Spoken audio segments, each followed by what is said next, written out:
Hey, folks,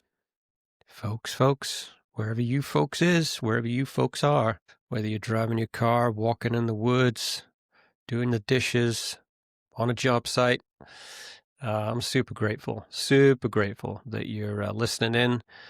And today I have a guest. Her name is Tara Jean Stevens, and she is the founder, creator, of the podcast, very successful podcast in her genre called Heaven Bent. So if you haven't heard Heaven Bent before, check it out. You'll know from listening to me that I do have a past, a very colorful past, and a lot of it was spent in kind of religion, church. Damaged me a lot, so it does come up in conversation often, and that is just who I am. That's the fabric of Joby. I can't get away from that. And the older I've gotten, the more I've been okay with kind of including it in my conversation. I think I went through a long period of time there where I try and hide it, circumnavigate, skirt it, and it's like, wow, that's a big chunk of your life spent in that. It's okay. It's okay to talk about it. So yeah, Tara's got a really successful podcast, and I was told by Rick Leaf, who was a previous guest on the pod, to check her out, and I went to her podcast to check it out. And the first episode that I listened to was about Toronto Airport Vineyard, which was where when I came from England to America, when I came from America to Canada, the day I crossed the border in Toronto, I drove straight to the Toronto Airport Vineyard to see my parents.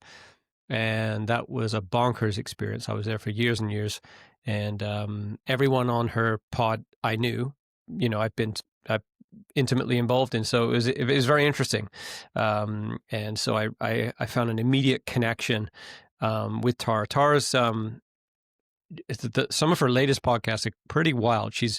Her journalism has kind of obviously there's people that have come to her and said, "Can you talk about this?" But it has really turned this church in Kansas City upside down from her investigative journalism. So I think she's doing good work. I think she's got a good perspective. She's curious about what all that was about, what this religion thing is about. Why are we drawn to these sometimes cultic type leaders? What draws us in? What's the need there? What's the itch that it's scratching? So yeah, I hope you enjoy this episode. Please subscribe. Please tell your friends. Please share this pod around. I'm really grateful that Tara took the time. I know she's a busy woman, and about an hour in, you'll notice that she has to take off to pick her child up from school. Please don't exit the podcast, because she comes back and we do another 30 minutes just to tie things up. So yeah, so let's get into it. I hope you enjoy this episode. Hope you enjoy this conversation.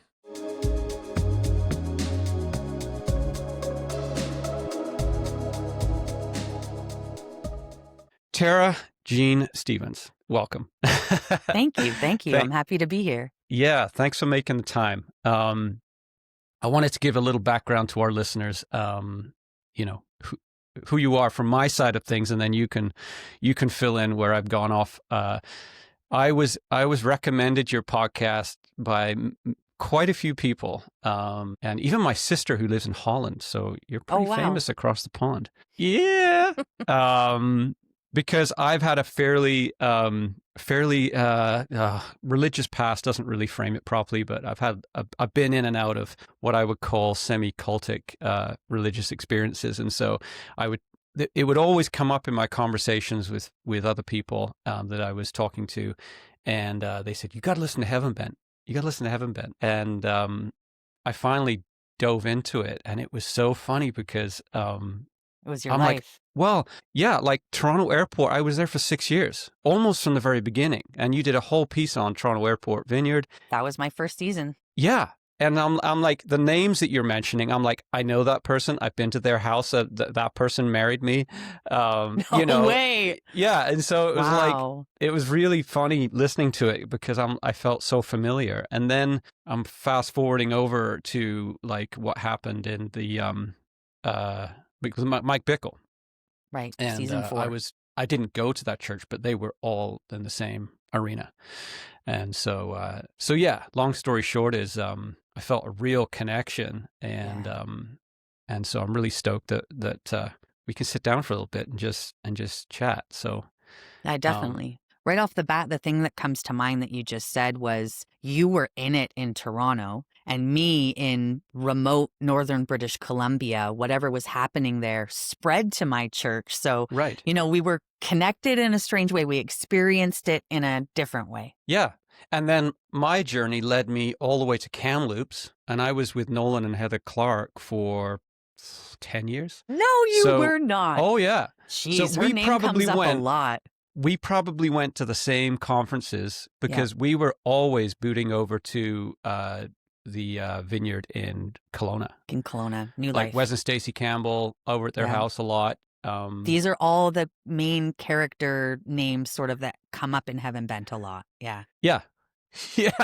So it's however much I tried to forget my past and move on from it, it just comes up. Yeah. And, I really didn't want this podcast to be based around those things, but they just come up. And it's amazing when you talk to people that you don't think have any experience or any kind of history in like a church type of damage comes up in our conversation. I'm like, oh, you're damaged too. Trauma. Yeah. So why don't you how did Heaven Bent start? The name, curious. I guess it's Hellbent, but Heaven Bent. Is that right? Twist. Yeah, from your perspective, and what got you into building this podcast? Let's see where to start. So I'll start with my nervous breakdown. Okay. Or a midlife crisis or a mental health break. Start at the light end of the pool. Yeah. So I've been a public figure in Metro Vancouver for 25 years. I work in radio, so like morning radio, morning television host.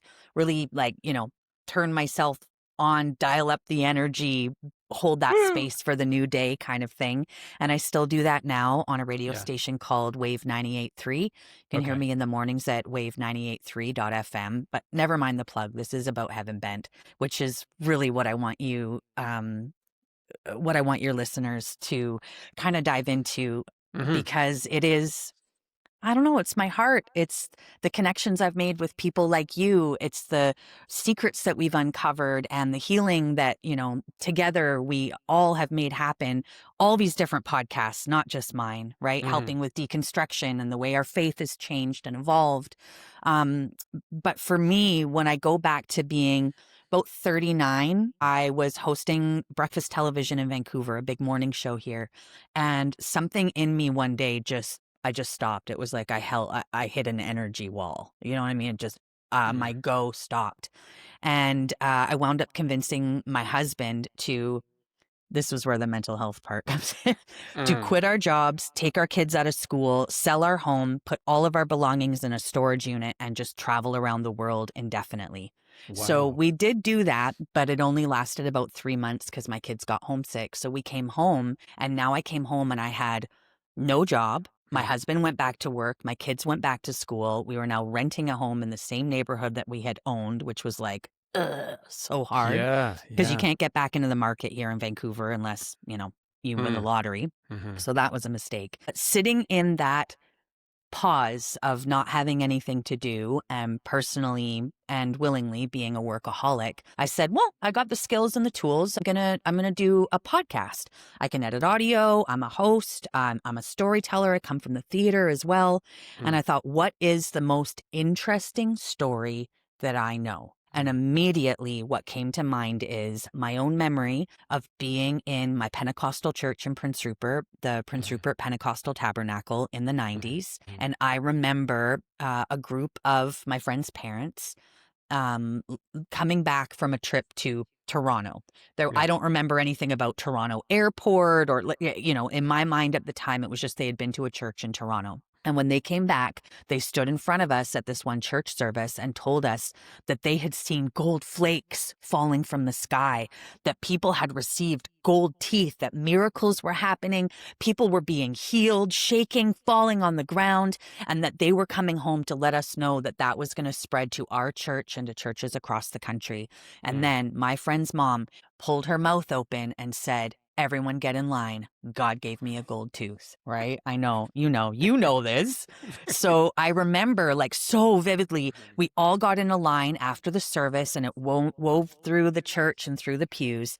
And we each got to have our turn to come up to the front and look in this woman's mouth to see it was a gold tooth. There was a gold tooth in her mouth, and there were gold teeth in the mouth of several of the people who had gone. I think at least 3 or maybe even 4, 1 man and 3 women. And I walked away from that service being, it was crazy. It was new. But I mean, we also claim to see angels every day and that the devil appeared to us at our, the foot of our bed. So, and Mary cried and all of that stuff, right? So maybe for someone else, it would have been even more crazy. I sort of locked away the memory, eventually left the church, deconstructed, learned, that fundamental Christianity was not real, that it was not right, and that it was damaging to people. I talked with, new people at the time about, you know what? I was about to say I talked to other people about religion and beliefs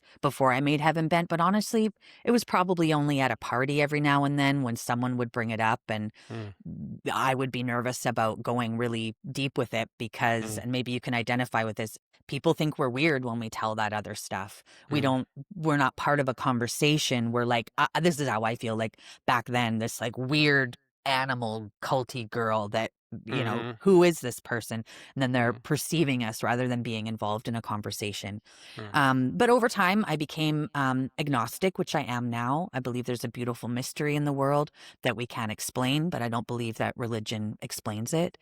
And then, if I fast forward to coming back from that trip and thinking about the best story I knew, it was the gold teeth. And it just happened within a few days after that.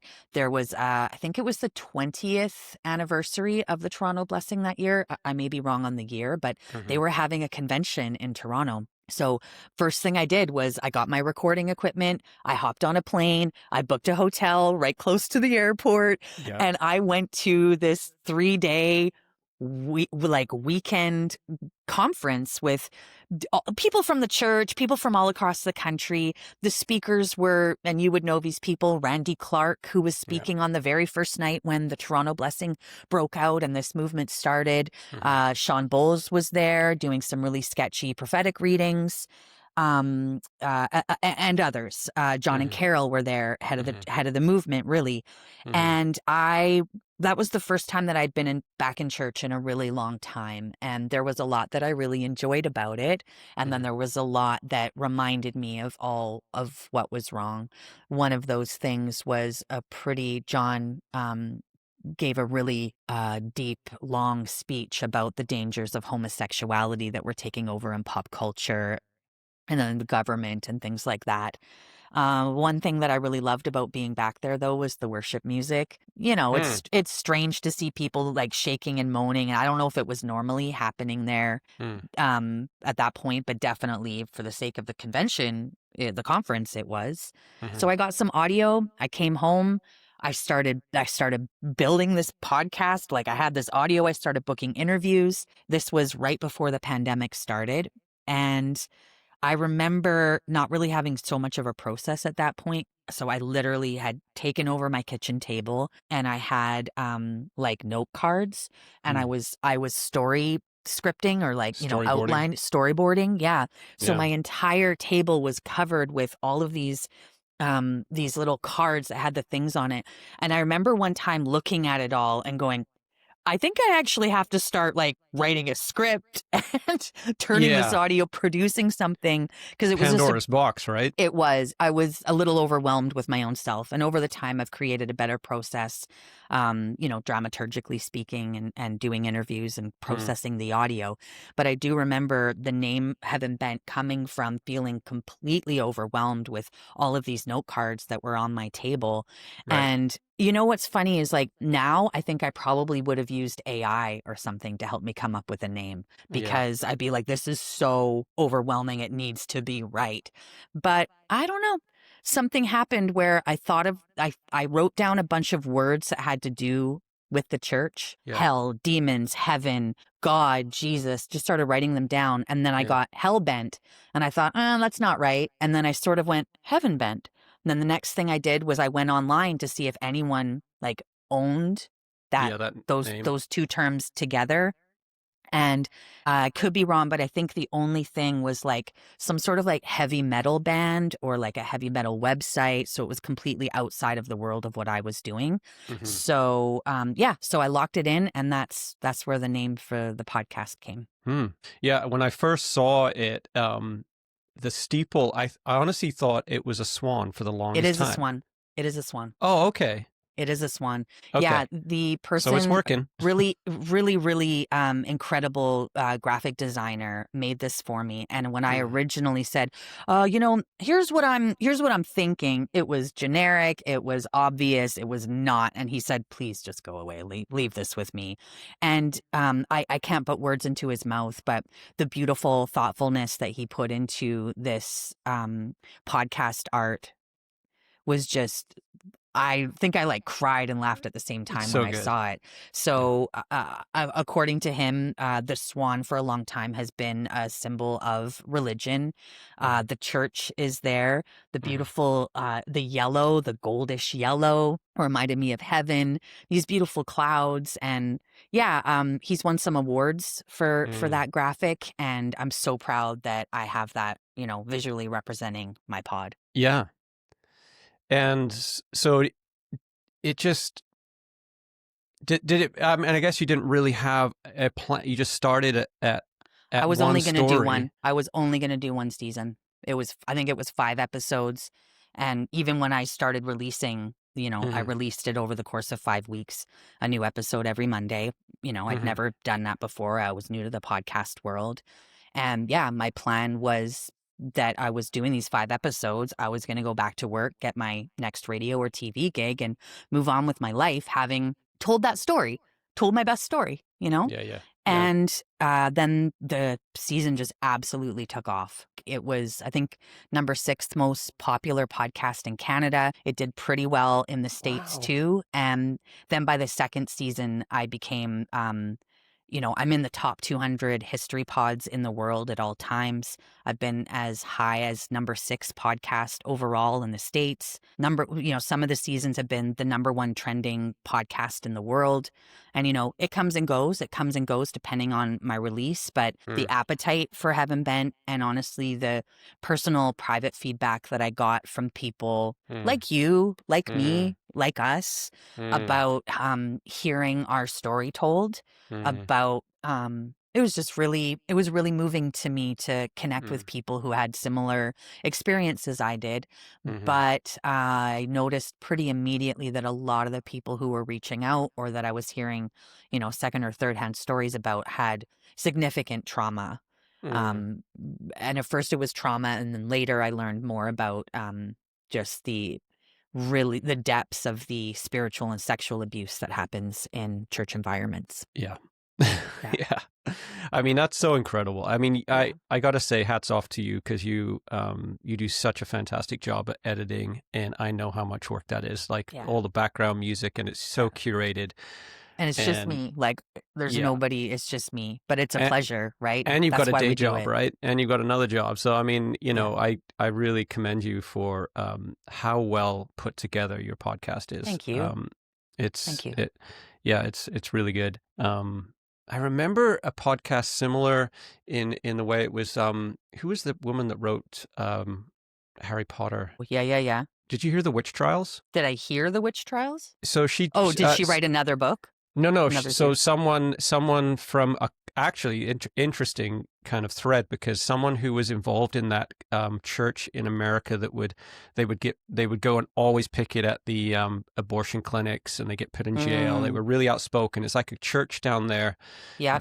Not Pentecostal, I don't think. I know the one they have really controversial, really in your face. Always in the news. Yeah. And so one of the daughters of the family that started that left the movement and started a podcast. I'll send it to you. Yeah, please do. And she reached out to, I can't remember the lady who wrote Harry Potter, but she's J.K. Rowling.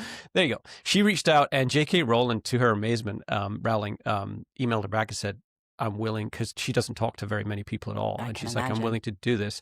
And so she's done this huge 6-part series. It's called The Witch Trials of J.K. Rowling. And Mm, it's so well done. It's like wow. listening to a feature film. It's so well done. And I'll check it out. yeah, interesting. And she would be, the woman who does that podcast would be great, a great thread for you to pull on, because man, that's a crazy church she was involved in. Yeah, that one's nuts. But yeah, so Such a spirit of hatred from that church. So yeah, negative, those poor yeah, children. yeah. So I grew up in the UK. I was there until I was 22, and then Oh, or 21, and then I moved to Arkansas. jeez. So I moved to Bible Belt, radical. They would pride themselves on getting arrested when they would sit in front of the abortion clinics, and Yeah. that was all part of that whole thing. Yeah, I moved from, my dad was a vineyard pastor in Toronto. I mean, in England, and yeah, so I felt that Bible Belt radicalness is pretty bonkers down there. That's deep. That's deep. Yeah. We don't need to get into this, but I'm surprised that you managed to lose your accent having left the UK so late. Yeah, it happened really fast for me, and I've met people, in their 60s, 70s who still have a strong accent. But I think what it was for me is that I didn't like standing out. Mm. And so when I went to Arkansas, my accent was like, everyone was like, wow, you sound amazing, just talk. And I didn't like the attention. And so I think subconsciously I You made it more neutral. started to morph into the local dialect. But as soon as I talk to my sister or my mom, or I have, Yeah, there was you know, talk. I a heard a few little to, bit of it there. yeah, or if I have a few to drink, um, it will come It'll come back. out. Oh, I love it. Yeah, yeah. So, from your experience on all this, talking to all these people, like, have you kind of summed up now, like, what pulls people into these type of, like, these movements, like, because that's what Yeah. fascinates me, like, why did, like, the question I always have for myself is like, why did you get pulled into that? Like, couldn't you see that it was that it was dysfunctional? Yeah. And it's almost embarrassing when I recall. We were kids, though. I mean, we were so young. We were indoctrinated into it. And clearly, both of us have had a moment where or a period of time where we've totally reevaluated that. I'll say it just like brutally, but there was a really long time where I not hated Christians, but the talk of them or meeting one would trigger me and make me very angry. And I didn't notice it. I didn't notice it until I went to therapy in my mid 30s. Mm-hmm. And I was having another mental health moment there. And luckily, I went and saw this psychologist who had I didn't even know at the time, had some experience with religious trauma. And for the first while, talking about my mom and dad, we never talked about the church too much. I sort of mentioned it on the side. And, I was talking more about my career and being a mother and complications in my marriage and things like that. And then one day she said, do you know you get very angry when you talk about when you were a kid in the church or you talk about Christians? And I was like, what do you? I had no idea. I wouldn't have thought somebody would notice that in me. Like maybe, I would have a little get heated or something, but I never thought it was something notable. And that's when she sort of guided me through this period of revelation, realization, and eventually some specific therapy to help me get past that. And it worked because after that, I was able to think about my religious upbringing differently instead of it being, I still have a little bit of this, but sometimes I get more so before. I think I'm trying to talk myself through that I don't have these feelings anymore, but it's a sense of anger of the wasted time in my life. The wasted, especially since I'm an artist, the wasted time that I spent doing Christian monologues in church instead of writing plays, instead of meeting other young actors and putting on plays, instead of being in a public school, instead of a tiny Christian school where I could have done plays and learned about Canadian authors and playwrights and my ability to act, which is something I wound up doing my entire 20s. So that part made me angry. It made me angry that it was very difficult for me to unpack a lot of what I'd learned. When I moved to public school when I was in grade 11, I was just so out of my ability to relearn things. Like with evolution, I had learned creationism, and that people who believe in evolution have been fooled by the devil. So when I showed up in biology class, like I embarrassed myself in that class because I was so holier than thou with all of these public school. It's just embarrassing. It's so cringy when I even think about it. I feel you. Right? I had nothing to stand on except these people in my church that had told me something, and a Bible that said one thing that didn't even have the knowledge of science and evolution and Darwin at that time. So it was just something from the devil. And I don't even remember what your original question was, but yeah, that journey of realizing that I'd wasted so much time was just so gutting for me. But then I did get to this place through therapy that I've been able to think about the positive stuff, which I think goes back to your question there, that we got from it that makes us stay around. It's a sense of community. I miss the singing and the harmonizing. I miss the care of that those people really do care for you, and you care for them, and that if you have a bad time, you're never alone. You can come to church and just shed a tear, and you're going to have 5 women laying their hands on you around you. They're having you over for lunch, and then all of a sudden, that lifts you up. That is so wonderful, and there are so few communities that are similar to that. But then within that, of course, these communities become extremely vulnerable, especially the children and young men, but also, especially young women. And it's it's the vulnerability. I believe in the freedom to worship. I love it that people can go to church and find that community and pray and worship, move their bodies, and have that buzz that you get from, other people might get it from concerts and stuff like that. But really what it comes down to is that should be a safe space. It should be a safe space. And in the charismatic wing of the church, which is what I focus on, the world of supernatural signs and wonders, the gifts of healing, speaking in tongues, prophecy, that sense of vulnerability, real vulnerability in the church becomes more acute. It's just true. I mean, whatever. There's stuff in the Catholic Church. There's the Anglican Church. This is just the wing that I focus on. So yeah, it's the wing you've been involved in, and that I know about. So would you say that you're where would you sit with creationism and the Darwin? Are you more on the Darwin side of things then? Oh, No? 100%. I believe in science. I trust the community of scientists. Right. It is it's such a beautiful way to discover the world. And I don't believe there's a God, but I do, as I said, believe in this mystery. And every time we look, we find more. Every time we go further into space, we discover more. Into our bodies, into the depths of the sea, we discover more through science.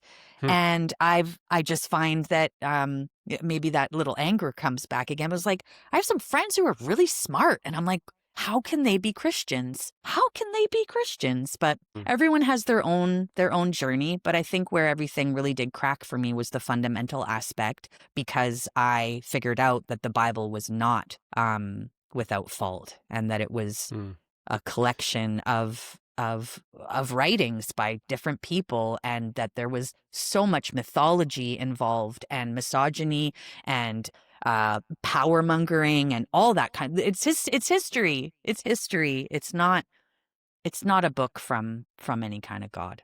It's just not. Yeah, I mean, my journey, all our journeys are different, and I think that for me personally, I still believe in a God, because I felt him, and I've actually been legitimately physically healed by something. And it's not just like a gold tooth that vanished, like I got healed from something you can't recover from. And it's beautiful. I love that. Yeah, and I've been, I've been extremely lonely and broken, as we all have at different times of my life, and I felt the visceral presence of a creator, I guess I would call it. I think the hard part for me is like what to call this thing. Because yeah, like you, I'm super triggered. I can't go to church unless it's a wedding or a funeral. Even then, I'm uncomfortable in one. That said, I could go to like a high church, like a Roman Catholic church, Church of England type of church because, well, Really? yeah, because the thing that it's funny how everyone's experience is different. Like you missed the community. I remember when I was going through a really, really awful divorce, and it was New Year's Eve or Christmas Eve, and that some physical abuse had happened, and I was broken, and I was in tears, and I had walked away from the church for years and years and years, and I was in a touring secular band, and in nightclubs and bars all the time, and all I wanted to do was to go and sit in an old school church building and just be there, but I didn't want anyone to come talk to me. And what one of the things that rubs me the wrong way about the charismatic churches, and there is the beautiful, there's the beautiful side to it, which is the community and the laying hands on your back and how are you doing, but for me, I felt that there was you were being headhunted all the time for your talent. Yeah. And so Yes. yeah. Headhunting. I've never thought about it that way. It's very true. Yeah, and I think it was a subconscious thing, but it was immediately like, oh, you can sing, you can play an instrument. Yeah. You have some ideas, so you could be a youth pastor, a worship leader, whatever, and you're immediately and it's like, no, I didn't come here for that. I came here because I'm curious about this spiritual world or God or whatever. You become a worker bee. Yeah. So, and I found that over and over and over. If you had any form of talent or any kind of gifting, they wanted to just shove you up on the stage because it would make them look better. So yeah, my kind of story is a little different than yours as far as I still believe in I'll call it God, but I believe the Bible. It's funny because I find myself recalling Bible stories now where it took me years and years and years to even talk about it. Like I didn't want anything to do with Christianity. And it's only now in conversation that I don't feel this sense of shame anymore about just saying, like my kids, just telling them about the story of Samson as a story. It's a pretty cool story. Or the David and Goliath story. I wasn't able to talk about it because it had so much soot on it, if you know what I mean. Like this powder that I didn't want to touch, and it's only now, like I don't know how many years later, that I'm actually able to, even in a secular setting, something will come up in the news or something, and I'll be like, well, there's a story in the Bible, and I kind of say, as the story goes, instead of like, this is God's word. Yeah, here's what it says in John 10:4 or whatever. Yeah, I mean, I feel that the Bible has been made into an idol. I feel like it's in the church. I feel like it's not God. If God exists, then He's present now and saying new things today. And yeah, it's a license to kill, isn't it? When you mentioned your children, so I have 2 kids. My son's 13, my daughter's 16, and I am, number one, I married an atheist. Even though I didn't really think of it the same way as I do now, maybe a little bit, I married an atheist to protect me. I married an atheist to protect me from, not that I ever felt I was going to return to the church, but I was very vulnerable to people with culty intentions. I was very vulnerable to that. And I have I actually have a memory of, I used to go to Wreck Beach all the time, which in Vancouver is a nude beach. It's so beautiful. It's such a beautiful beach. And I spend a lot of time down there, naked, swimming, nature, mountain views, and just, I loved it down there. But there's a lot of weirdos down there. And I was just a young woman. And I was approached once, I won't tell the whole story, but by a man who I didn't know it at the time, but over a few visits, I realized, he's like, I didn't have the word for it, but he was grooming me. And wanted to see me off the beach and was teaching me about C.K. Lewis or something like that. Like some of there was stuff like dictionaries and the meaning of words. And this is all stuff I freaking love. Like I love the dictionaries and the secret meanings of words because I was trying to find something to replace the Bible. Dictionaries for some reason helped me with that. But I expressed to my then boyfriend, who was my husband now, that I was feeling really weird about the way I was feeling about this guy, that I was like, he's really strange. And I said, but I feel like I can't wait for him to come see me again and tell me more of this stuff.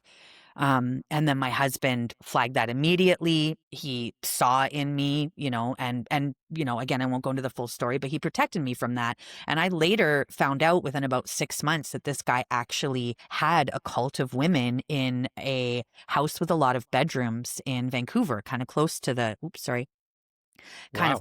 Wreck Beach, and he would court women from colleges, universities, Wreck Mm, Beach, and bring them into the church. And it kind of ties into what you, or no, sorry, into this home, this culty home. And the way that he described what he was doing was collecting young women with different skills and talents, similar to what you brought up about the church doing that. This is a little bit mm-hmm, different, but mm-hmm, I don't know what the dynamics were, but I can't remember, but it would be like, oh, she's an architecture student from mm, UBC. Oh, she's an acting student from Studio 58 at Langara College.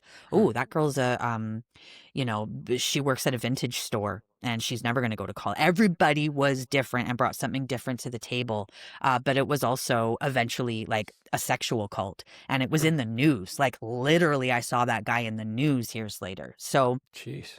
I think that and again, I don't know if I was conscious of it at the time or just benefited from it, but my husband being an atheist protects me from that stuff. Mm, And I'm so grateful for it. But when it comes to my children, I was adamant when they were born, and I'm adamant now. You are not going to church, not under my roof. You're not going. You're not going. I'm not playing around with it. She became friends with a girl who came from a very religious family in our community.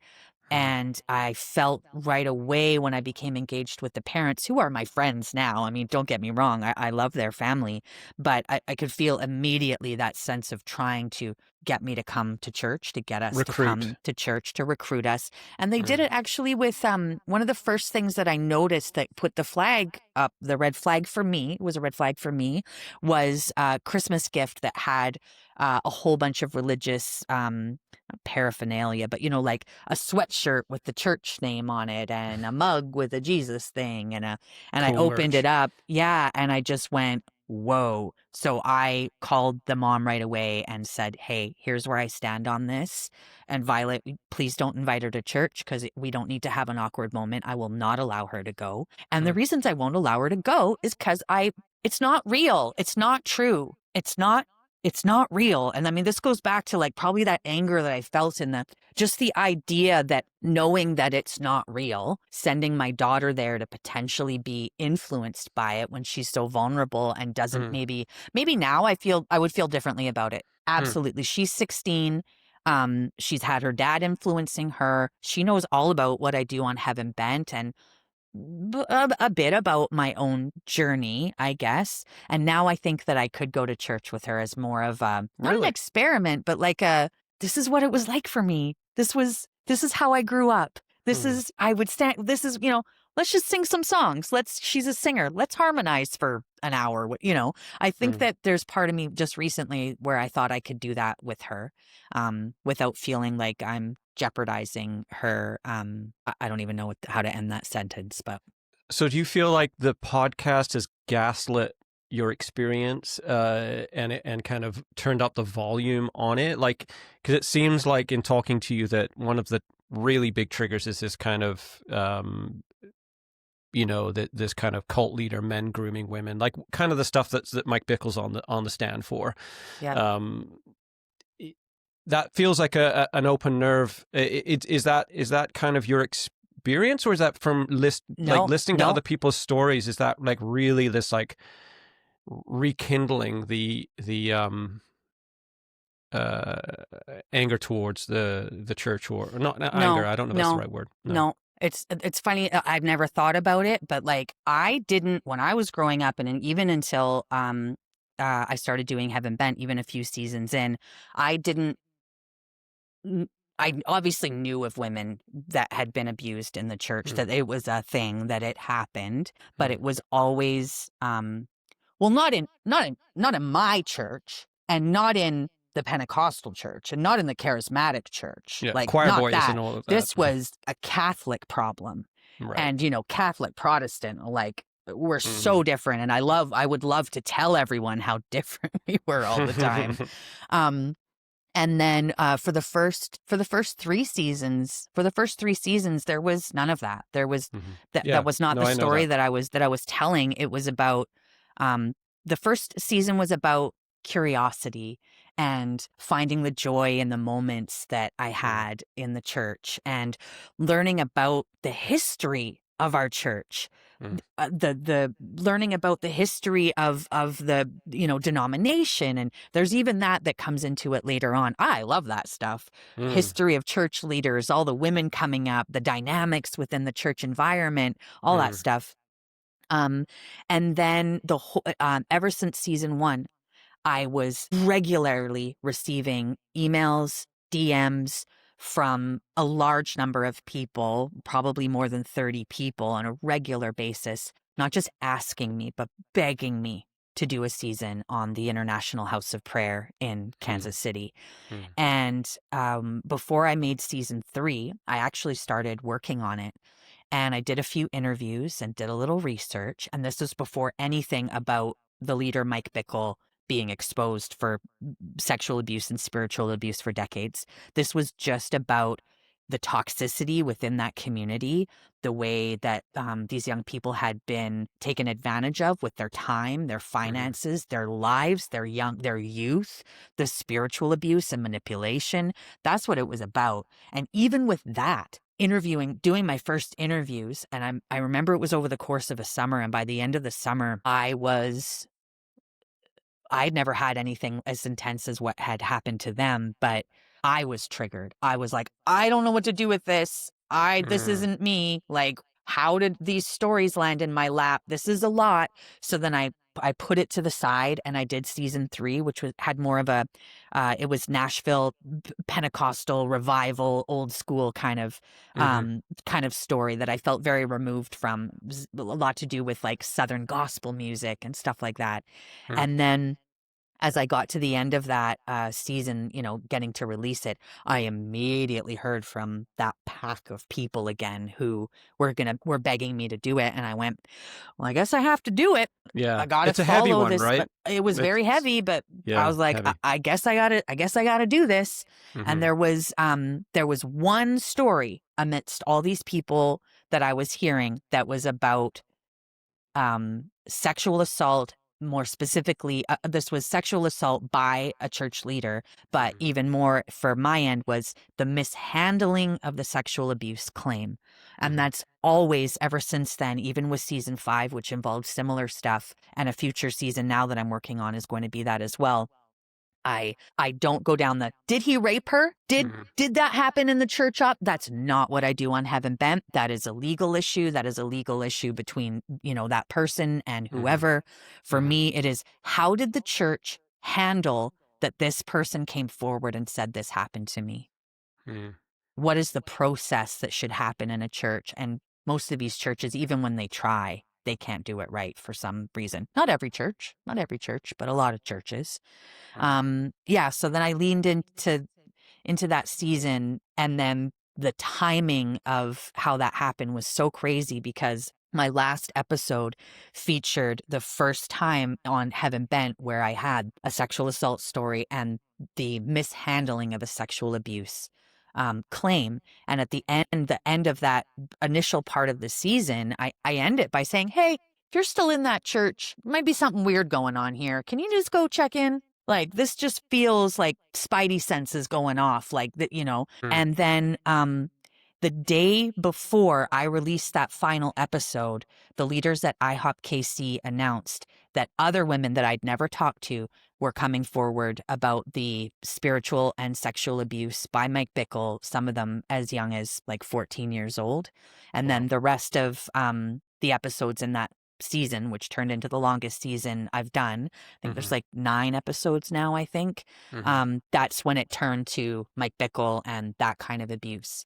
And yeah. ever since then, I've got, I get reached out by a lot of people to look into things like that. Hmm, But that was never the intention of Heaven Bent. mm, So I do fight a reputation now that I am this podcaster who exposes people. yeah. That may Yeah, happen, but that's not my intention. yeah, it's opened up a new door. Yeah. Yeah. Yeah. And That's to not give my people, fault. That's your fault. That's what came up when I shined a spotlight on you. That's yeah. nothing to do with me. Yeah.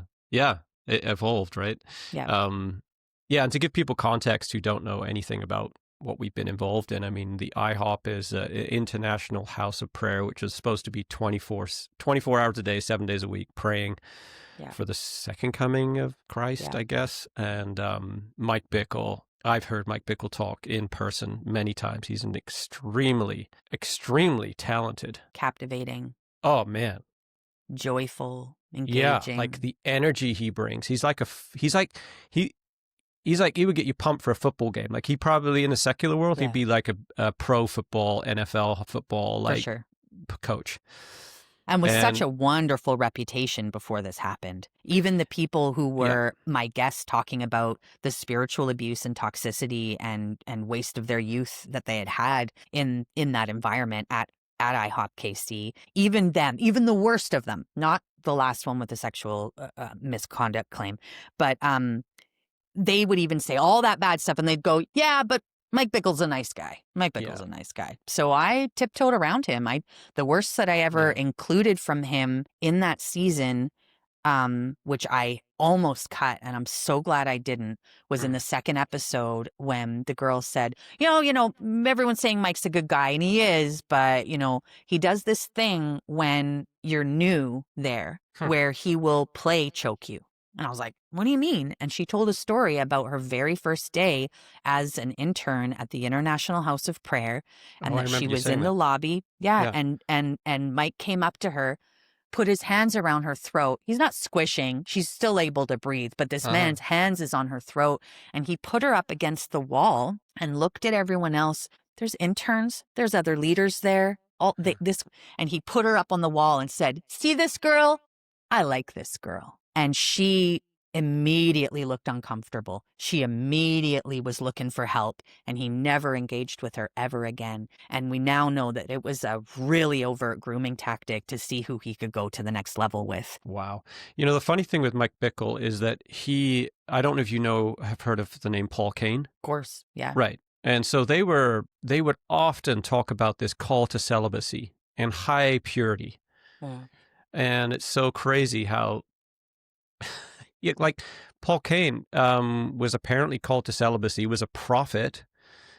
He actually pulled me out in Toronto Airport Vineyard, little side story. So I had fallen from quite a big height on a construction site and ruptured my spleen. And I had stitches all the way up my stomach. And it was pretty traumatic. And I remember when I finally could get out of bed and I crept into this service and Paul Cain was there and he pointed at me. And there was about 5,000 people. I don't know how many people that building it was packed to the gills. And he made me stand up and I was on the floor and he said, you're getting a new spleen today. And I'm like, I wonder if there was an earpiece. Someone must have told him. I'll take a spleen, please. Yeah, and I had my spleen removed. Right? I hadn't met him from a hole in the ground. Yeah. But I know I now think I think that my name was talked about in like Joby's Coming to Church Day hasn't been for a long time because I was in leadership there. It was. And and I recently had another pretty bad accident where I had to have a CT scan. And I said, while you're in there, can you just check if I have a spleen? Because I've always been curious. And they found your spleen? And they're like, yeah, you got one. No way. No, sorry. No, other way around. So my spleen would burst and they had to remove it. And I said, can you check if there's a spleen in there? Because Paul Cain said, you're getting a new spleen back. Yeah. And the doctor said, yeah, you don't have one. Oh, okay.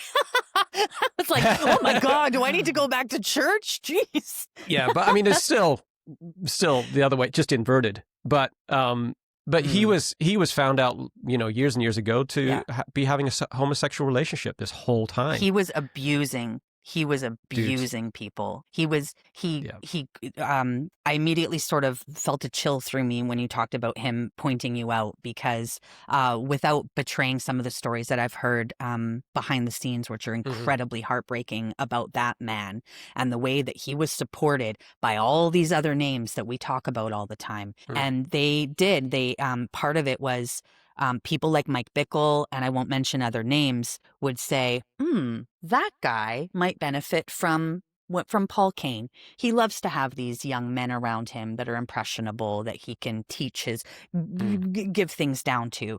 So maybe they knew there was rumors, but maybe wouldn't totally believe it, or I don't know. But that is the manner that it was. Hey, there's a guy here in the church tonight. Maybe make a connection with him. He could really use what you have to offer. And then those relationships for people who, for whatever reason, could turn into long-term homosexual abusive relationships. Yeah.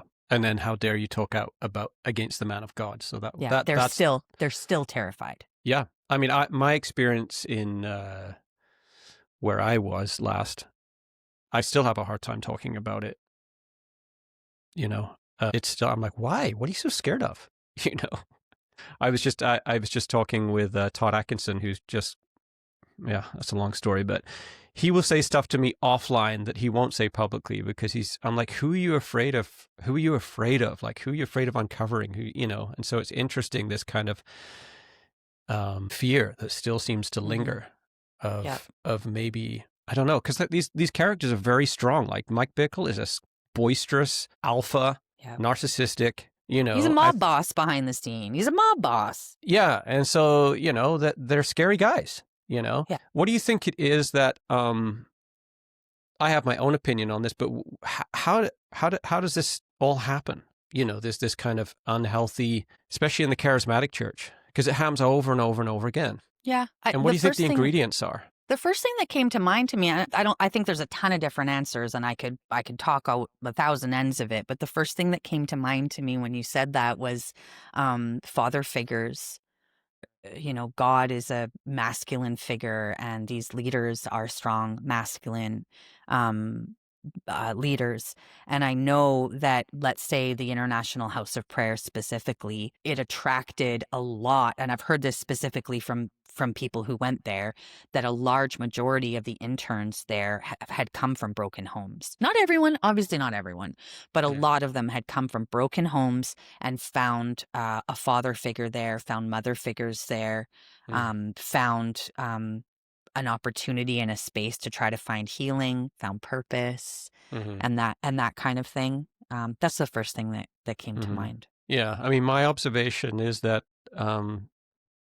this whole recruitment thing, I think it's subconscious. I think it's a human condition, that we find talent, and we quickly, like, I run a construction business in Vancouver, and I'm just naturally scanning for talent that will help advance my business. It's business. Yeah, and I think the church is no different.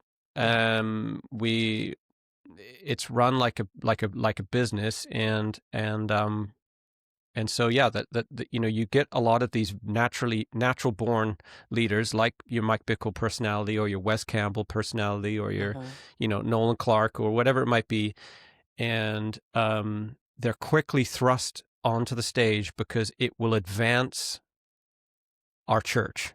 If we have an edgy music leader, more people are going to come.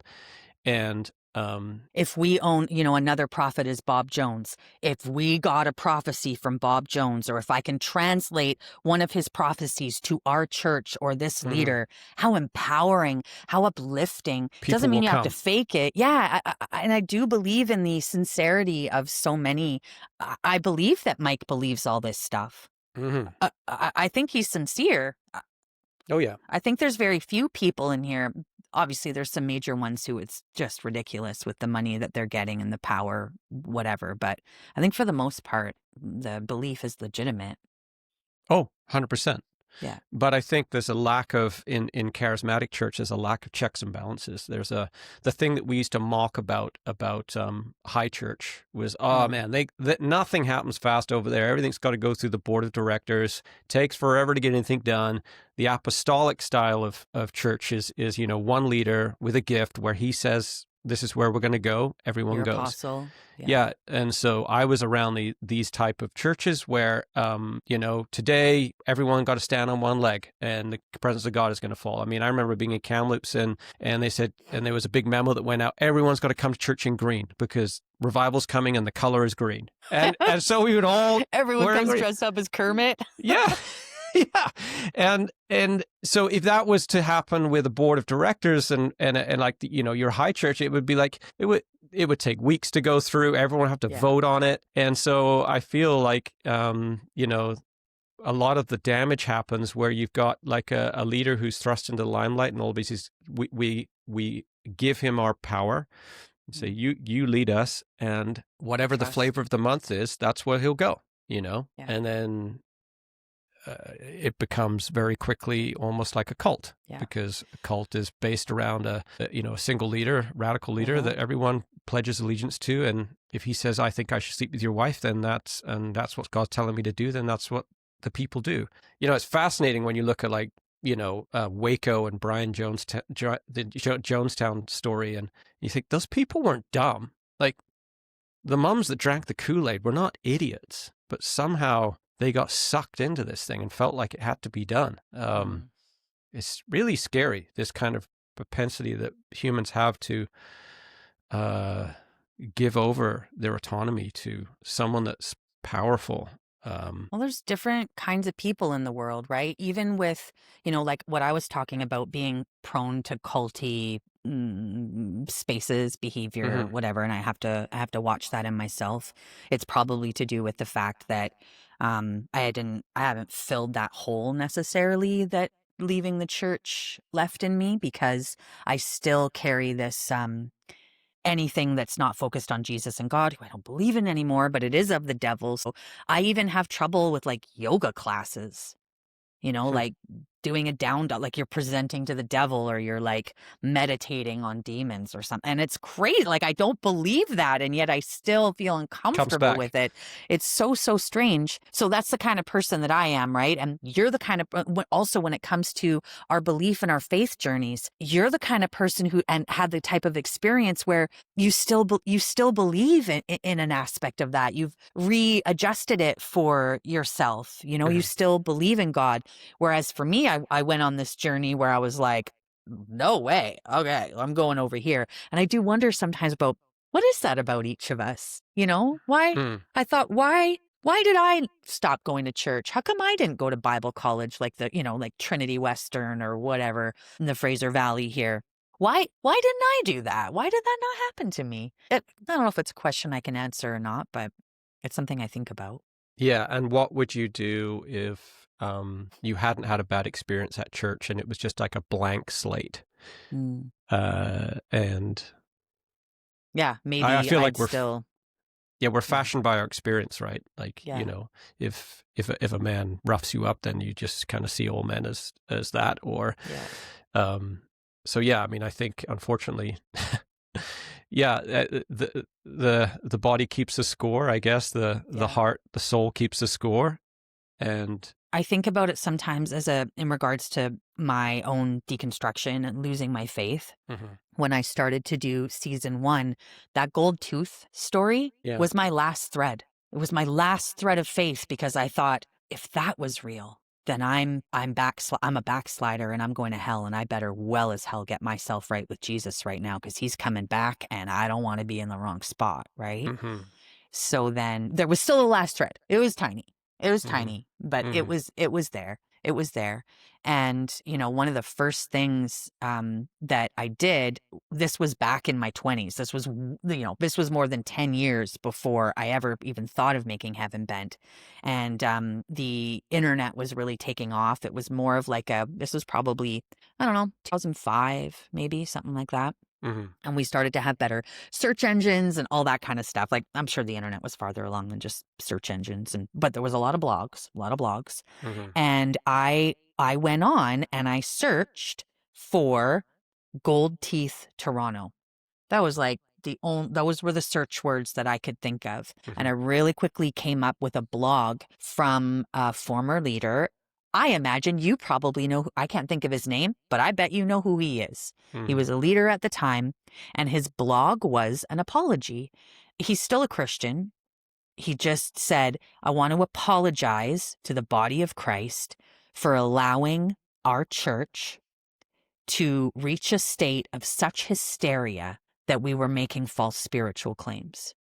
And when I read that, every time oh my God, Mm. it was such a relief. It was oh my God, it was Mm. such a relief to me because it was done. I didn't have to worry about it anymore. I didn't, have to Mm. feel guilty anymore. It was Mm. so freeing to me. And after that, it was like my life began. I could learn about things. I could study new things. I could think about I could learn about mythology and Mm. maybe do a down dog. You know what I Yeah. mean? Like it really was so freeing. And I thought that leader who did that I'm sure he never intended to make anyone not be a Christian over it, Mm. or to not believe in religion or anything like that, even a sense of spirituality. But that's what happened for me. Yeah. Yeah. I'm sure people listening, some people are like, what do you mean you can't do a down dog? And that was considered new age. Yeah. Meditation. I mean, I'm big Oh into man. meditation and Good for you. You can do it. yeah, I mean, opening your mind up Yeah. to, I always, so I went through, well, I went all the way through Toronto, went through Kamloops, and I remember when I got married and divorced in Toronto, and the girl that I married, it's a long story, but I felt persuaded into that relationship because it Yeah. was the first, what people would say to me, and this was John Arnott and all those guys, this is the first uh, renewal wedding, so it's a Oh, sign. Right. wow. And you are rescuing Allison. This girl is Allison. She's since written a book about it and of how I broke her heart. And not all about me, but, abandonment. So she's made some money from it, I'm sure. And Ouch. Kim Unruh married me, Kim Unruh married me, and Sean and Jeremy Sennett did the music at my wedding. And um, I knew the day before the wedding, I knew coming up to the wedding, it was all a terrible idea, but I thought that I Oh, needed to God. obey God. Yeah. And I remember the morning before I got married to her, we were standing on the beach in Muskoka, and I just ran. I'm like, the two of us are standing there looking out at the lake, and I just took off down the beach, and she's just like, Of course she wrote a book. Oh my God, that could be a movie. yeah. And all I could feel was like, don't turn around. Just keep on running. Wow. Like I wanted to run so bad. If a good friend had said to me, Joby, I know your whole family have flown over from England. The church are here. It's the first renewal wedding. There's a lot of pressure on you. But if you want out, Wow. I've got a car out back and we can just drive. If Yeah. someone had said that to me, I would have done it. But no one said that to me. No one Nobody gave me was the going to opportunity. rescue you. No one would. And when she was rescue you. standing at the top of the aisle, my honest feeling inside was like, oh shit, like I don't love her. And so a long story short is the marriage lasted 6 months, and it was a huge explosion in the church. I got excommunicated. Yeah, you shunned. See you later. I was a youth pastor, so none of the kids I was were allowed to mix with me or hang out with me. And Wow. where was I going with that story? I don't know. It was a good story. I kind of got sucked into it, but I'm leaving lots of details out. But I guess maybe what I was trying to say is that I felt strongly persuaded. Oh no, here this is what I was trying to say is that. So John Arnott and Kim Unruh, I believe it's John Arnott and Kim Unruh, came to my work site. So I was running a construction site, and everyone on my crew was in the church. So it was very awkward because they didn't want to. They were all murmuring about, "Did you hear what Joby did?" And oh my God! And it was like it had just happened. And they walked on site to me and they said, Joby, you have to come back. Like you can't, you're walking away from God and his calling in this marriage, and you cannot do this. And I said, I can't, I won't. And they said, do you realize you're walking away from God's blessing? And I felt at that point, I said to Kim and John, I said, I know that if there's a heaven, when I get there, I'm probably going to get a spanking, and we probably all will. At least you're there. At least you're there. But I said, I know the God that I know is not loving what I'm doing right now, but he still loves me. Yeah. And it confused they hated it because they were like, shit, we don't have anything on him. Like there's no, and I'm sure their intentions were good. I mean, I broke her heart and it was awful. And I'm sure their intentions were to try and heal the marriage and get it back together. But I knew you shouldn't be messing around with that. Oh yeah, I mean there was like prophecies about it. I mean, and Allison was the woman that if you had gone to any of the church services back then, she was doing all the sign language for the deaf people, and she was on the worship team and intimate. And yeah, but I knew in my heart, I was like, the God that I know yeah, he's not super stoked with the decisions I'm doing, but he's not rejecting me for this. Like, I'm not ousted. Yeah. And I don't know if there's a heaven. I don't know what happens after death. I'm not convinced of anything.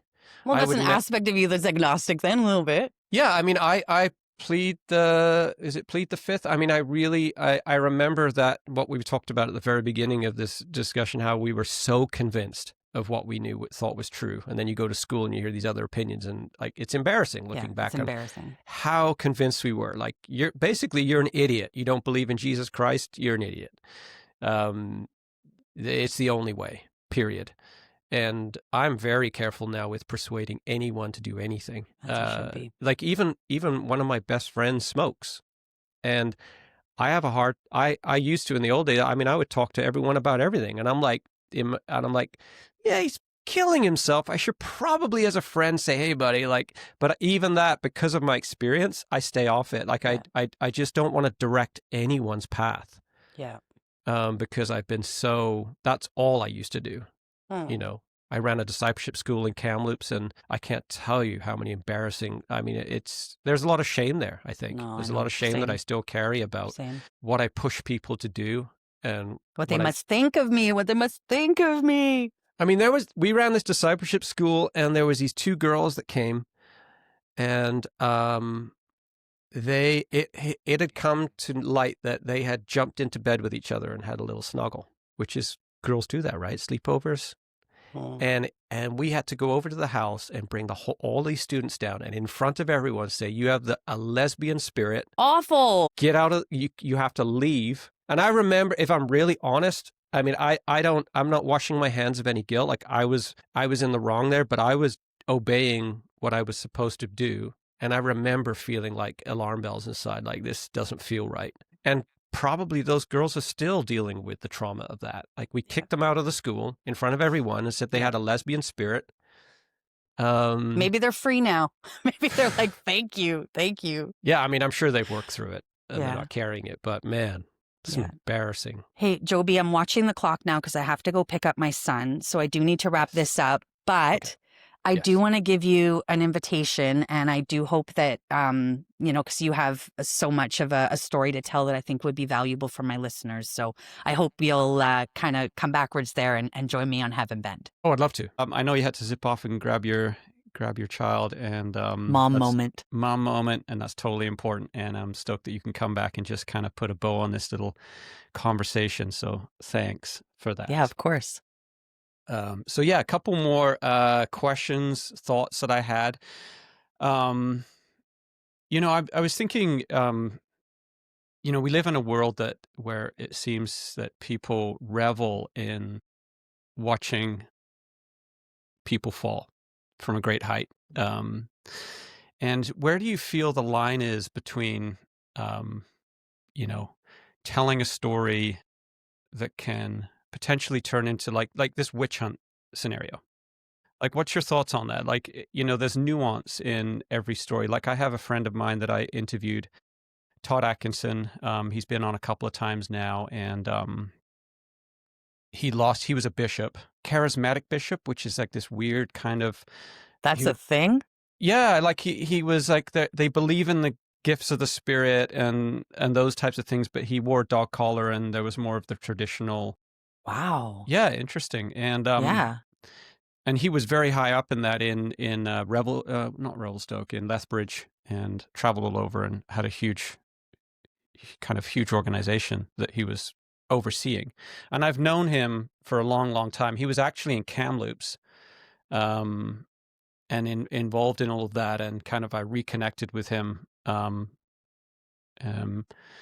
Anyway, he's lost all credibility now through, kind of being slandered on, and brought before the board and kicked out. And he admittedly said he overstepped his authority. It went to his head a little bit. Like, he was very honest about it. But knowing his character and talking to him long form, I don't think he's without sin. Who of us is?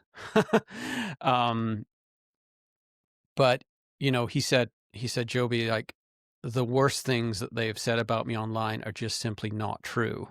They're embellished. That's hard. And so his life has been I mean, he's in his 50s and he's had to start from scratch. He used to run a Bible school in Lethbridge, and and I know him as, if you went up to Todd and said, I feel like you offended me here, he would be so apologetic and like almost to a point where it's just like, stop apologizing. Todd, is too much. Like, I forgive you. It's okay. He's not like your classic narcissistic, place the blame on you, project. And so from my side of things, and I have read the court case and I have read what the judge has said, and it's pretty damning, but he feels like he was made an example of, and there was this witch hunt kind of scenario going on.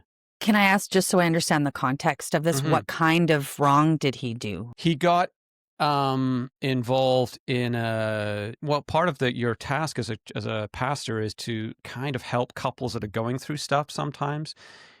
And I think he got too involved in a situation and got too close to the female of the couple, to where the husband was extremely uncomfortable. I mean, you can read all this; it's public information. And I'm like, and I think he admits that, yeah, he got too close. He overstepped, and who knows what he was going through and how lonely he was at that time and how his marriage was, or so on. As a person who has known Todd a long time and has listened to him talk, and I still might be wrong. Like, I still might, I still could have got the wrong end of the stick and totally had the wool pulled over my eyes. But I believe, looking into his eyes and talking to him kind of off camera, that I'm sure all those things happen, but it seems like maybe it was taken too far. I don't know. I mean, he's still with his wife and with his family, and he says, he's a great father and all those things. So yeah, I don't know. Do you It's feel a tough question. It's a tough question. And I mean, you didn't ask me to necessarily reflect on your story. It was more so just an example of story of the world that I'm in or something like that. For me, my initial reaction to the story that you just told is, you're not talking about the victims. You're talking about the person, or, victims. I'm sure they came forward and said there was a problem. The husband and the wife came forward and said this was not okay. At some point, that little girl or that girl or her family came forward and said, this is not okay. Before personally, I would make any public statements about the person, I'd probably find out how the victims feel about it, or the people who forged the complaints about it. I think what it shows about the bishop is that he makes poor decisions, as much as he may, and people who are in leadership that have a habit of making poor decisions do not create a safe space for their communities and for the people who are trusting them with really intimate information, and not everyone is meant to be in a leadership position. There are plenty of leaders who don't make mistakes like this. They don't make mistakes like that. I don't know. And everyone does make mistakes. And as you said, everyone has, what you're referring to as sin in their lives. Unfortunately, it's this, I think leaders need to be way more careful, because in church environments, it can go wrong very, very quickly, because it's so intimate, right? Because we're dealing with really personal stuff and that trust space.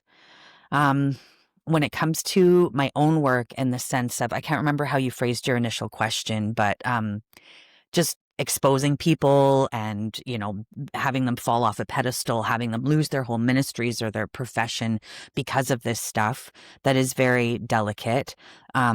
It's kind of reminding me of just conversations I've had with people, or impressions that people have about my podcast, about I'm going after people. It's a misconception. I'm going after people. Where are those bad guys? Let me go find one. Let me make some phone calls. Ooh, I saw that little tweet on there. Let me see if I can find an alleged victim. I don't do anything like that. I never came looking for any of this. It's not how I started Heaven Bent. It's still a misconception about my podcast that I try to get away from. But that's difficult when more and more of my content is becoming this space for that kind of stuff. Yeah, I mean, there's no way you can do what you do without some blowback. I mean, it sounds like Mike Bickle's wife, is coming after you. I've never heard a word from her. I have Right. no idea what you're talking about. Oh, no, She's a what was the post? Maybe I misunderstood. There was some Here's his sister. his His sister. sister. Yeah. So Mike Bickle, we've talked about him, I believe, in our earlier part one of our conversation. Yeah. So accused of decades-long grooming and sexual abuse and spiritual abuse. And his wife, just because you did bring her up, I've never met her, obviously, but my understanding of her reaction to all of this is 100% support. I've heard from people that she would never leave him, that I hate to speak for someone else because I've never spoken to her. So this is, again, just things that I've heard, but that she is a part of the world that he's developed where that was okay. Where he was sort of in this world of brides of Jesus brides and the mystics and all Father's these love. kinds of I'm things, showing you the father's father's love. love. That's a big one. I remember. Right? All Yeah, this no, kind of no. stuff, spiritual ecstasy and what that, So that's their marriage. That's their own thing. But the post that you're referring to recently, someone who's been coming after me, is Mike Bickle's sister. And her name is Lisa Bickle Stribling. And she actually is the pastor of an inner city church in Kansas City that was always under the umbrella of Mike's church, IHOP KC. And so it's lived on after, IHOP has sort of been boiled down to just its last little remnants of people who stayed. But her church has continued to has continued to, just going to get that right there. Sorry. So her church has continued to do its thing, which is it's very culty. I don't know what else to say about it.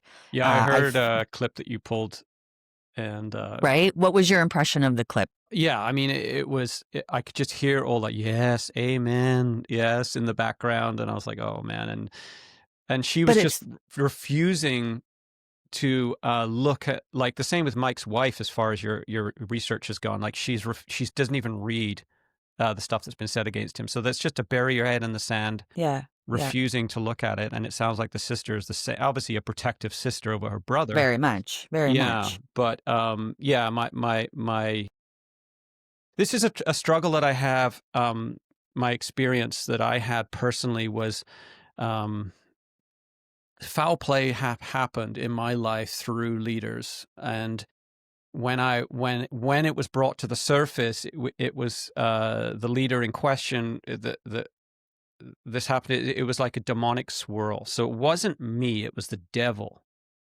So this and this happened, looks really bad, but it wasn't me. It was the devil working through me. And so it's just scapegoating, and it's like, dude, like, own up to your shit. It's a good scapegoat, though, right? Yeah, you can get away with anything. Very good scapegoat. I didn't even pull the trigger. The devil pulled it, Yeah. I'm such a good person. I'm so righteous that the devil is like after me, through me, And I think that's our what's going on in some of these narcissistic. I think that these leaders have narcissistic like blood running through their veins in a big way. Very often. Yeah.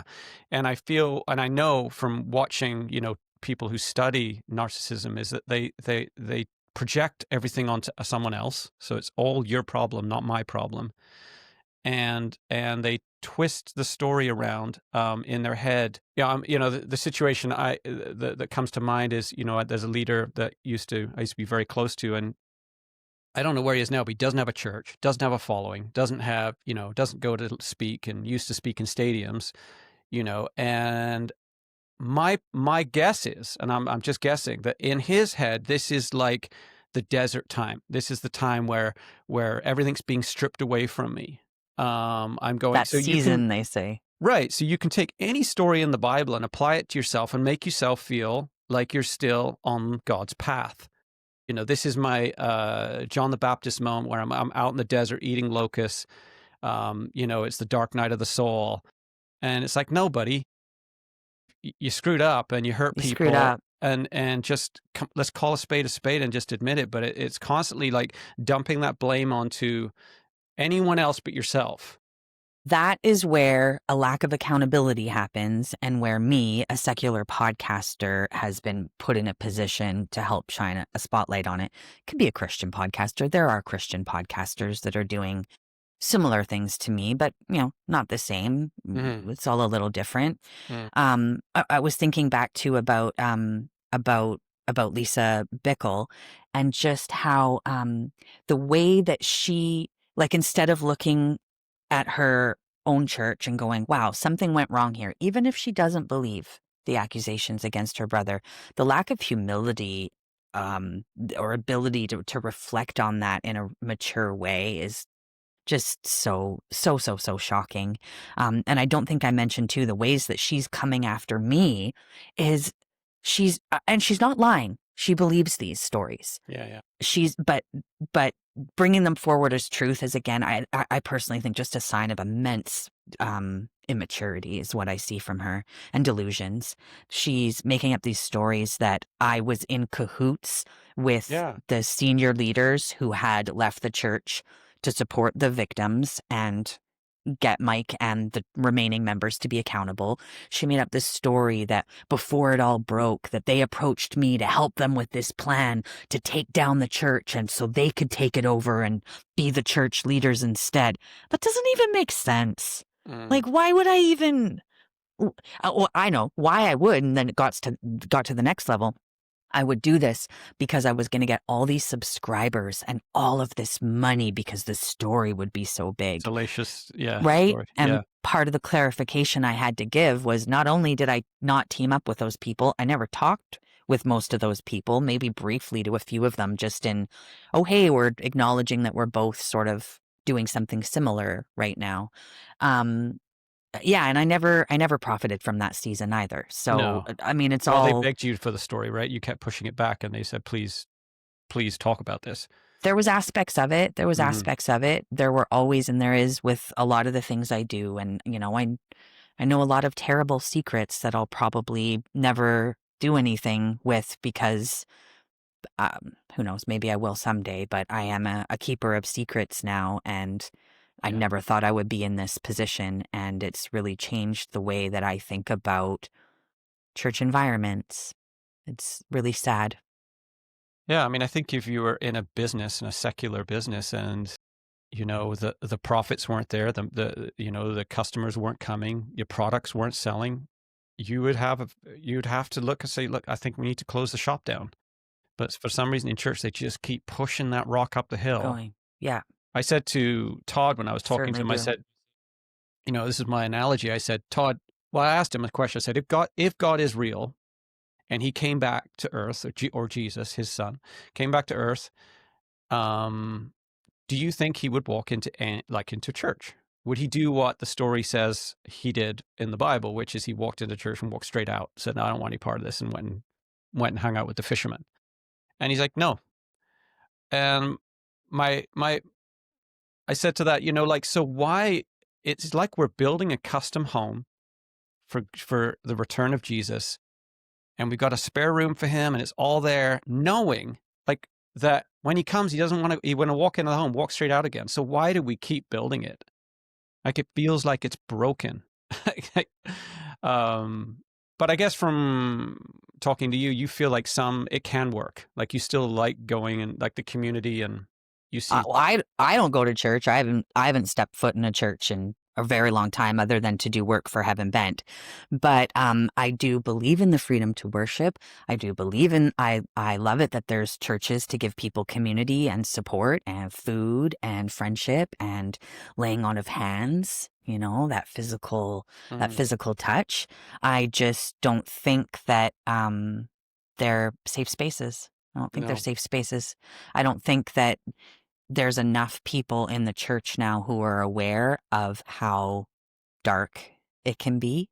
I don't think there's enough people in the church who are in leadership who have done enough training to recognize some of those things, totally. especially when it comes to grooming, and how a groomer, whether they're doing it consciously or not, will slowly test those boundaries. Oh, how far can I go? Oh, I can go this far. I can go this far. Uh-oh, there's that woman named Denise in this church who keeps calling me on this stuff. Well, because of Denise, some boundaries were set in that church. I think more people need to be a Denise or whatever. Yeah, I mean, I've been there. I mean, I will freely, I was in leadership. I was a youth pastor, and you have a almost a get out of jail card for free card. If you just skate that line, people are enamored with you. People look up to you. You speak into my life, and you find, and people come to church at their lowest point sometimes. Like, I'm desperate, and so then you've got Vulnerability. vulnerability, yeah, and subconsciously, if your ego is getting fed by that, it can escalate. I mean, my opinion is that the church is doing too much. Like, it just should be a place to go, sing, hang out, feel a bit of Have people who community. care about you. Yeah, and then just stop it there. But don't try and counsel and do all this and be everything. And it's because there's no qualification and no guidelines or guardrails in place. And It's so interesting. You just set like a boundary up, a potential boundary up in a church that I've never really thought of before, which is that boundary between ministering and it being to do with Jesus and actual like counseling, Mm. getting into that world. I never really thought about that. Yeah, it almost should be like, this is what we do. Like, I'm in construction and people say, well, do you do this part? I'm like, no, we don't do that. We don't touch that. That's Yeah. for other people that are more experienced in that. Yeah. Will you But build it's us within your world.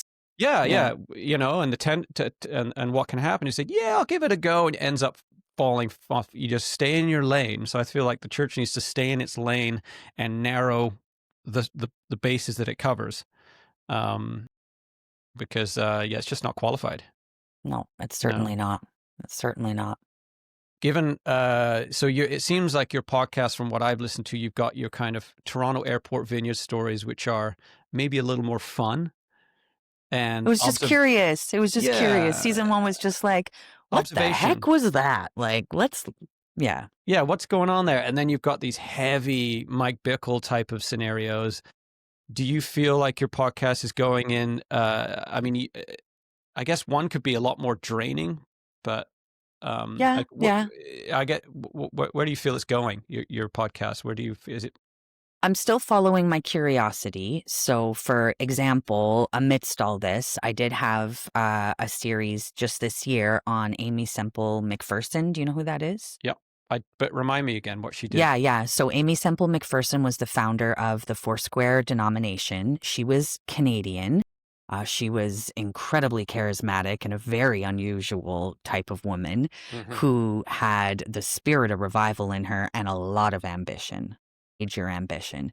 So she not only started the Foursquare Church, but wound up building and leading the first mega church in America. And back in the 1920s, 30s, I believe was the era, she was one of the most famous women definitely in North America, but amongst Christians in the world. And there was always this mystery that happened with her during her ministry where she disappeared once. Amidst the height of her fame. And you might think, oh, she had a mental health moment. She had a nervous breakdown or something like that. But there was always these rumors and gossip and little bits of evidence that maybe it was something more than that there may have been something criminal involved, that there may have been, like criminal stuff that was going on, that maybe she had been kidnapped by the mob or like all these kinds of things. And so many different people have answers about that. So I set off on an investigation to basically interview a whole bunch of different people that had either research or personal connections to the church or to her. And by the end of it, I actually did uncover new information on what is one of the biggest mysteries in the charismatic church, evangelical charismatic church. And that was super satisfying. That had nothing to do with abuse, the toxicity in the church necessarily. But that was something I want to say as lighthearted as I might get on this show, but that really was purposeful for me to do that this year amidst these other things that I was doing, to prove to my listeners or to myself or to whoever that every season isn't going to be about exposing someone or giving the alleged victims a chance to tell stories. But yeah, kind of balanced. So you're kind of like an investigative journalist, right? Yeah, I do a lot of research. I talk to a lot of people. I make a lot of connections as much as I can, and I do a lot of research. So I use and those are some of the subjects, like it was with Amy Semple McPherson, that was so much fun for me, as other seasons have, where I get to dig into newspaper archives, which is my Mm. favorite. It's my favorite. I So you love go doing down stuff like that. yeah. Now the The internet, right? things You you can just find. Yeah. That's so funny. Yeah, I don't have the patience for that kind of research. Oh, I'm I like, just love tell it. me the headline. Well, you can Was she find good it or that was she way. bad? Oh, this isn't a podcast. You've done all the heavy lifting. Didn't you talk a little bit about who was that lady that wrote the book Chasing the Dragon from Hong Kong? She's a white lady that went to Hong Kong and worked in the walled city. I thought that you mentioned her. No, Okay. no, wrong podcaster. Wrong podcaster. Maybe it's something I should look into. Yeah, I mean, it's a pretty crazy story because I remember when I was in the church hearing about her. So she was an American girl. I think, yeah, she went to the walled city, which is in Hong Kong. The cops don't even go in there. It's just gangs, massive heroin addiction, and you name it. And that's why it's called Chasing the Dragon. It's like that's when you're Being smoking it. And she was super charismatic, speaking in tongues. And I think the story goes, and I might be wrong here, but I think she says that the Holy Spirit gave her, when she was speaking in tongues, it was Cantonese. I do have stories similar to that on Heaven Bent in regards to Swahili. And that Right. was a memory that I have and that I've heard from other people since too. You know, there was someone in my church one day that spoke in tongues, and then there was a missionary there from Africa, like a white missionary from Africa, who like stopped the church in the moment and said, "You're never going to believe this. That person from your small town in northern British Columbia who's never been out of this town is speaking Swahili." And I remember all of us were like, whoa, whoa. But there was no way for anyone in that No. church of 40 It was like, people well, to what is he saying? disprove that. You're saying, where's the Tim Hortons in Swahili? Yeah, like it was just ridiculous, the idea of that. And there's still claims like that all the time. And none of them, they're just not real. Man, I They're used to not speak real. in tongues. So I was like, oh my Me goodness. too. Me too. Me too.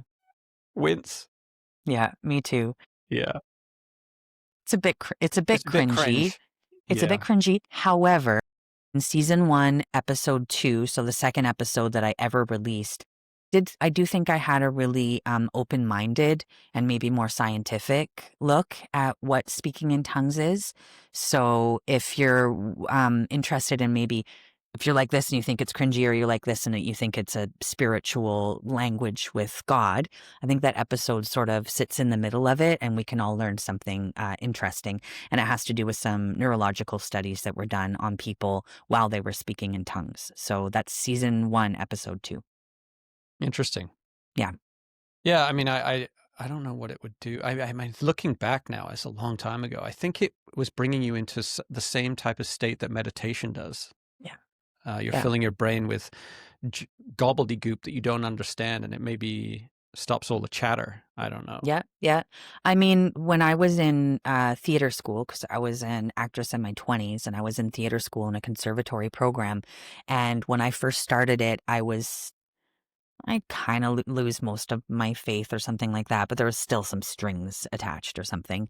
And we used to do these movement classes where we were learning how to follow our impulses, Mm. so that you wouldn't be restrained as as an actor, you know, that you could get into a rehearsal space and you want to go, yeah, go do that. Like, just do those things. So we would do impulse stuff with movement, where we would all be rolling around on the floor and barking like dogs and shaking and all these things that we did In church. church, that we did in the Toronto Blessing. And I remember one day I was like rolling around on the floor, and there's all this madness going on around me, and it gave me such a moment of pause where I realized it was very, very similar to what was happening during the Toronto Blessing at the altar and throughout the church. I mean, it was very similar. But that's also what taught me about following the vocal impulses with speaking in tongues, right? You can do, it's very similar. It's very similar. I don't think it's coming from, I personally don't think it's coming from somewhere else. I can do the same noises that I did now. And I know anyone, even someone who speaks in tongues, might be able to, but, um, Yeah. Do you know? Can I It give you honestly puts butterflies in my, like, I'm feeling this like, oh, I don't want to remember that memory. I know. Have you ever heard of someone says like, how do you speak in tongues or what does it sound like? You say, bought a Toyota, should have bought a Hyundai, like the cars. Oh, bought a Toyota, should have bought a Hyundai. Bought a Toyota, should have bought a Hyundai. Oh yeah, I do. we used to say It's a funny joke. we used to say shandy on a Honda. Shandy on a Shandy Honda. on a Yeah. Honda. Yeah, good one. See? Yeah. Bought a Toyota, should have bought a Hyundai. Should have what? What did you say? No, what did you say? A shandy on a Honda. Oh man, I'm not gonna get it. I'm not gonna get it. But Shandy yeah, on a I Honda. love that one. Yeah, yeah. There was also a woman in my church growing up who used to drop the F-bomb as part of her tongues, and so we would all. This is when I was quite little, and at that point I would never have even thought about saying it. Maybe there was little giggles or something like that. But yeah, she would shut about a F word Hyundai. Like it was so crazy. Should have bought a fucking Hyundai. Yes, I didn't want to say it, but like Should've bought a whatever her fucking Hyundai. type. Yeah. Shatia Matoria. My God. It was like full on. It was full on. Yeah, and then you feel like, because man, it's a story from Toronto Airport. I was like one of the first people to walk around. I walked around like a lion at the old church. Were you roaring? Yep. So you're the one who started that. Because I've heard about the lion It was thing like from a lot of no one people. had done it, and the craziest thing is I had come from Arkansas, right? So my real fast spin through my story, like I grew up in a church in England, backslid because I had sex with a girl from Arkansas, moved to Arkansas, thought that God would never. I was so riddled with guilt that I'd done the cardinal sin, had sex before marriage. Drove up to Toronto to visit my parents, went into Toronto Airport Vineyard, not knowing anything that I just went to see my parents. And then it was like the Toronto Airport thing was just breaking out, fairly fresh. Yeah. And I was in the aisle and I felt this pressure to just get down on my knees. So I just got down on all fours and I started roaring like a lion. Yeah. And my eyes were closed and I felt like a lion. And then I started walking, I like nudge people out of my way. And I like walked up to the pulpit, to the stage, and I would traipse up and down, and the speaker would be like, "Oh, look, we got a lion up here," and looks because like it was okay. It was okay crazy to follow those impulses, and as crazy as it was probably in a weird way, like kind of healing for you or something. It was something, but I quickly, like deep down, if I was to psychologically look at what was going on, I don't know what made me do that. And I remember someone else, like and then every night I would go, because it was every single night you go, I felt this little bit of pressure that people are waiting for the lion to come out. And so I would they didn't look at me and say, hey, where's the lion? But I felt like my ego was like, time to perform. But no, I didn't really see it that black and white. Like I did feel something. And so I would stop the whole service. There's 1,000 people in there and they would all stop and observe this thing. Yeah. And like one of the preachers said, like, give him a plate of water, like a dog, and I would curl up. So silly. I know. And then someone else, like about a week later. Wait, sorry, you curled up with a bowl of water? I curled up near the speaker and I felt protective and I would pace up and down. And then and my dad had one of those old school video cameras and he videoed it. I've never seen it. I'd be too embarrassed to, but he said, you walked like a lion. It was crazy the way your whole body was moving. And then another lion started like 4 or 5 days later and I felt so territorial. So there was this in the middle of preaching. You really were a lion. Oh my God. So in the middle of preaching, there's this raw-off match. I'm like, rah! Ah! And she's going. This is the best Toronto blessing story I've heard. Oh, wow. Wow. Well, it's funny that, if you would have started that because I can't even remember specific people, but it's definitely come up a lot about lion stories and the spirit of the lions and the people being lions there. And that was you. Yeah, that was me. And then they shut it down. Like the prayer ladies came up and I was so embarrassed. Like they came up and whispered in my ear and said, Stop doing the lion. you're operating in the flesh. I mean, like not like tenderly bringing me in and like it, and I was crushed. Like Well, how embarrassing. I felt this small, and yeah, so that's yeah, yeah, it was so hurtful. It's funny because you'd think that they would have done that more at the Toronto Blessing, but they let Well, some pretty weird stuff I happen. think it was starting to take over the service a bit, and they were figuring things out, like, you know, Yeah, it and they was were like, early. okay, we need to put guardrails, and that's where the problems come. It's like we need to control this, Yeah. and so yeah. I mean, if I'm really honest, there probably was a lot of like just me feeling like I needed to perform. Yeah. Well, Um, that happens a lot. yeah, it's like a superhero. Yeah. Put the cape Needing on. needing to perform and also other people wanting Yeah, to perform. yeah. You know, like I have a performative spirit. Like I'm an actress, I'm a radio host, a television host I did before, you know, all that kind of stuff. I'm a drama queen. I think there was parts of, you know, when I was experiencing stuff like that at youth conventions where it was like, okay, I'm going to step forward a little bit more into this, you know, like that Yeah. kind of thing. Or when there was a pastor trying to, you know, cast a demon out of me and then going, Mm. I'm going to like get into this more, you know, Yeah. being conscious of it though. I know I was It's conscious of very it. muddy, right? Like, and when I left the church, I got into music, and I had a touring band. I pursued secular music, and it was actually my therapy. The first album I wrote was called Well Behaved and Working for You, which is like this. I had this video camera, and it was my therapy of coming out. People thought I was singing love songs, but it was actually about me processing this whole journey. And I've said this many times before. I'm like, I would stand on stage in a bar and I could do whatever I wanted. I could take all my clothes off if I wanted. You have an hour to do whatever you want up there, and people can either decide to stay, they can walk away. You can sing about whatever you want. And I felt so freed there because there wasn't all of this like you're in the flesh, you're out of the flesh, you're bringing too much attention to yourself. Do whatever you want. Everything's supposed to be diverted up to God. Like I remember leading worship and people saying, "Oh, your amp's too loud, and this song isn't easy enough to sing along to, so you gotta." And it was so confusing as a performer.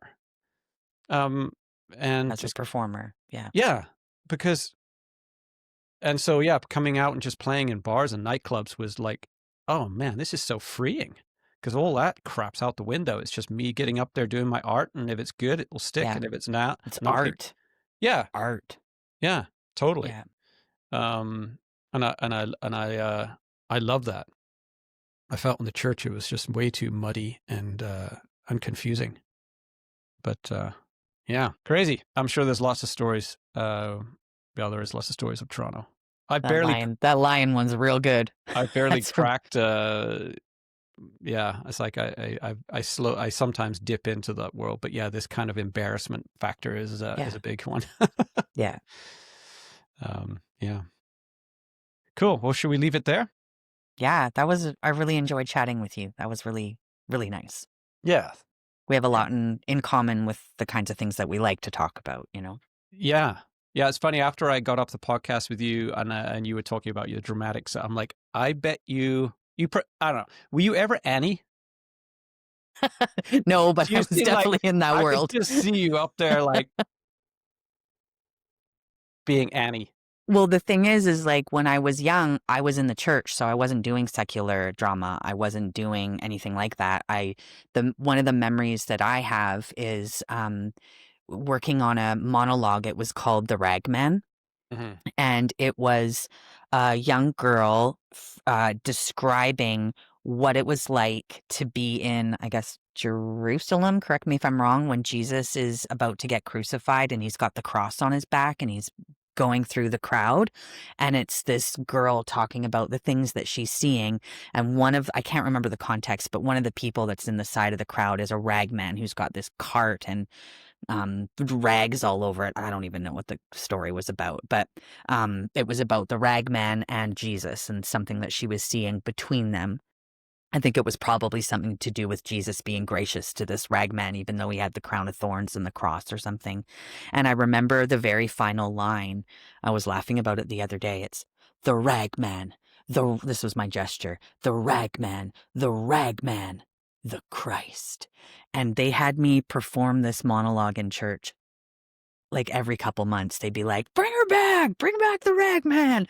And every time I got to the ragman, everyone would go, ah, clap and clap as if I was, and to me, it was just the birth of my theater career. It was the birth of me as an actress. Yeah. And that's one of the positives, right, from church, and is that, for me, it was like my first experience on stage. They literally at Toronto Airport, like, who plays bass in this room? The bass player stuck in traffic. I'm like, I can kind of sort of play. You can do that. And the first time I played in front of people, there was 5,000 people. I was just faking it. And then one time I led worship up there. Never done it before. And they said the worship leaders can't get here. We need a worship leader who can sing, play guitar. I'm like, we got up there. It was chaos. But, it kind of broke the ice, and then I got you realize you can do it. You can do it. And it got me into music and performing, and that's great. Yeah. So there are some positives. Tons. Yeah. Just got to weed through it. All right, Tara.